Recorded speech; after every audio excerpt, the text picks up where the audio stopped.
Hi kids, I hope you all had a wonderful Christmas. I am still in the Christmas spirit, so I would like to read the Pine Tree Parable.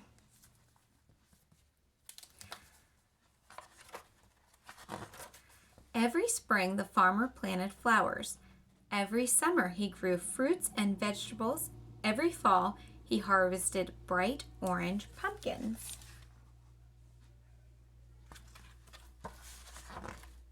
And every day of every year the farmer grew the tallest, widest, biggest, greenest, loveliest crops of all. Christmas trees. Isaiah 44:14 says, He plants a pine tree and the rain makes it grow. You guys can see that. The farmer and his wife began planting seedlings when their children were small. Each year the family grew. So did the little pine trees. The trees were quiet, the children were noisy, but the farmer's wife loved everything that grew on the farm. Psalm 127:3 says, Children are a gift from the Lord.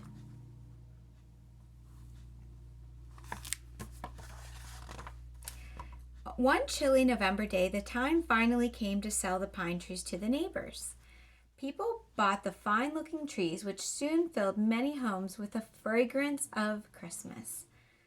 Romans 15:2 says, Let each of us please his neighbor for his good, to help him be stronger in faith.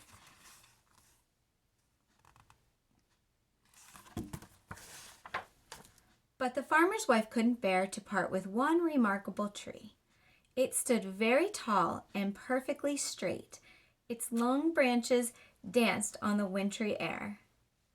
The farmer's wife hung a tag on the pine tree, not for sale. She added a shiny gold star on top.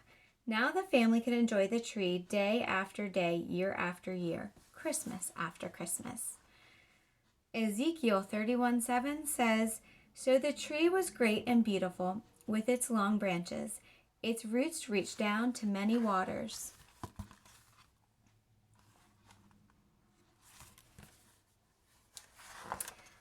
The next holiday season brought more neighbors to the farm. The perfect tree was taller than ever.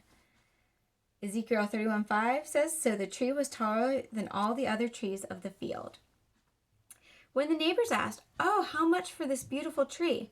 The farmer's wife just smiled and shook her head. Sorry, not for sale. Job 28:19. It cannot even be bought with the purest gold.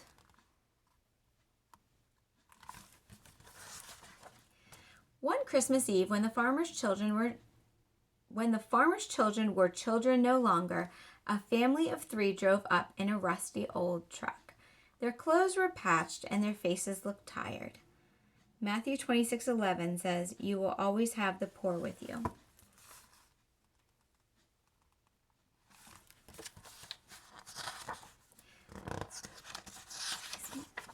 They trudged up and down a row of trees that no one else wanted. The trees had missing branches and crooked trunks. Those trees were free. They were the only kind of Christmas tree the family could afford. Proverbs 22:2 says, The rich and the poor are alike in that the Lord made them all.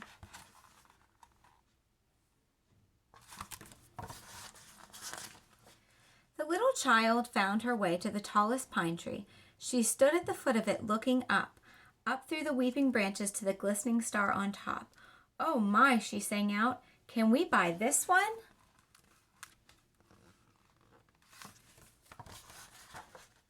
Her parents were embarrassed. They knew they could never afford it. The farmer's family were also embarrassed. They knew too. But the little girl didn't know the cost. She only knew it was the most wonderful pine tree in the world. Please, was all she could say. Proverbs 13:12 says, It is sad when you don't get what you hoped for.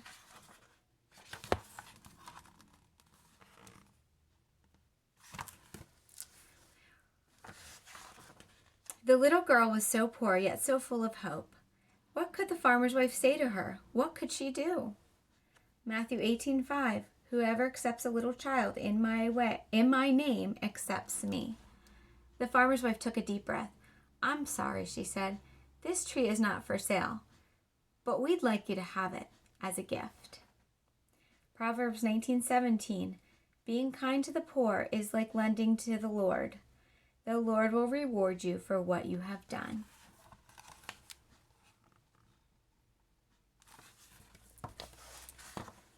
The little girl's parents could not speak a word. What a kind and generous gift. The farmer's wife did not even know them. They were strangers. Galatians 5:14 says, the whole law is made complete in this one command: love your neighbor as you love yourself. The farmer smiled at his wife. Well done. His smile seemed to say, the gift is good.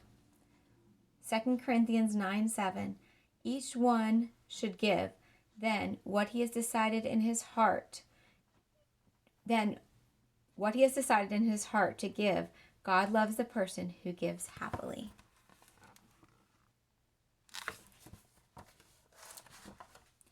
As the farmer took his saw to the bottom of the trunk, the child could not keep her joy inside. She leaped up and down. Hooray, hooray, the tree is ours.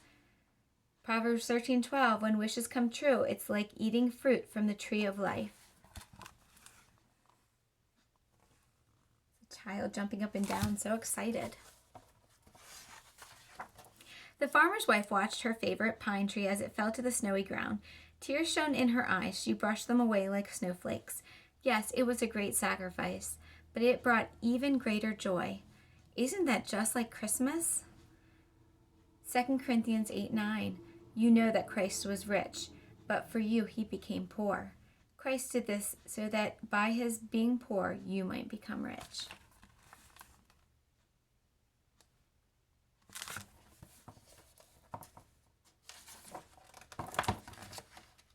I think that's the last page.